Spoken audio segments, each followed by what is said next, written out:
What a champion in Carissa Moore, a 5-time world champ, a defending world champ, going for number 6 this season. We already know she'll be in lower trestles this September to compete, but will she clinch that number 1 spot? Well, she's one heat win away. As we see the opening ride, it goes to the local wild card, Vahine Fierro. A nice snap to start. The channel erupting through the 2-turn combination. And you see that technique, just to step off, nice and shallow right there, so she doesn't want to penetrate too deep.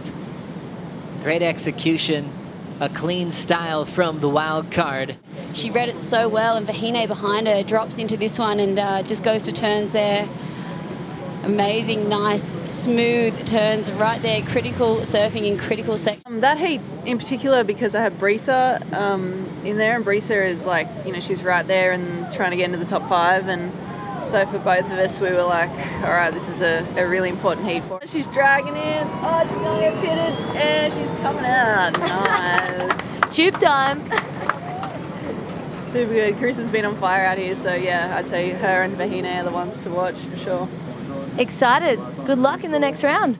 She was paddling back out, CJ paddling over, said, hey, those other waves that you didn't go for, those are scores too.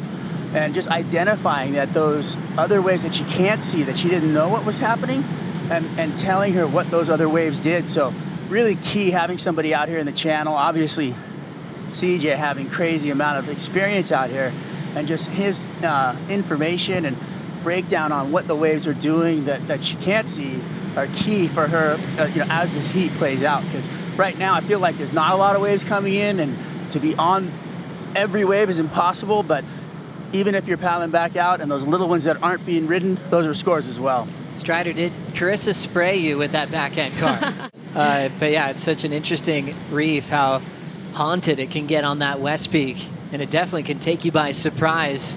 Vahine pulling in ultra deep, and she goes down. I think a lot of people directly compared this moment to what Moana Jones-Wong went through at Pipeline.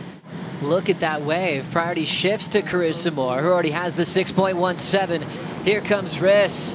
Stomps the takeoff, pulls in under the hood, gets the exit. 2 completions and 2 decisions for Carissa Moore to take control of this heat, as she is still just 1 heat win away from clinching yellow into the WSL Final. But this was Carissa Moore taking off from the top there, not grabbing, but then pulling under the hood here and just coming out perfectly. So, yeah, love this from Riss. She could have pulled in and grabbed the rail from the start, but I think just taking the drop and just making sure she could get under it, that was so well surfed, so well read. And the exchange continues. Local wildcard, Vahine Fierro pulls in. Great positioning. As she rides out nice and clean, she'll fall on the frontside wrap. Started with a 2-turn combo, but this is exactly how Vahine envisioned this wildcard performance, getting nice and barreled on her home break. And this was last of Vahine. Yeah, Vahine right in the spot, showing that local knowledge, sliding straight underneath there. And as you can see, these waves starting to stand up and show the proper chopu that we love to see, but just the positioning. This is what we're going to see from Vahine throughout the event. She knows this wave so well. She can get herself perfectly in that beautiful spot, that sweet spot. But obviously just so nice and deep, coming from behind, putting on the brakes there and just sliding under here. Wasn't, you know, nothing too long compared to what we're used to seeing from her, but just absolutely amazing. Disappearing there. And this wave just staying nice and open for Vahine. Such a stylish surfer, so easy to watch. To come out here and get a 6.17 and a 7.67. As we see Gabby. Priority, Gabriela Bryan going down, trying to force the barrel on an insider. Carissa Moore is your #1 seed at the Rip Curl WSL Finals in back-to-back seasons.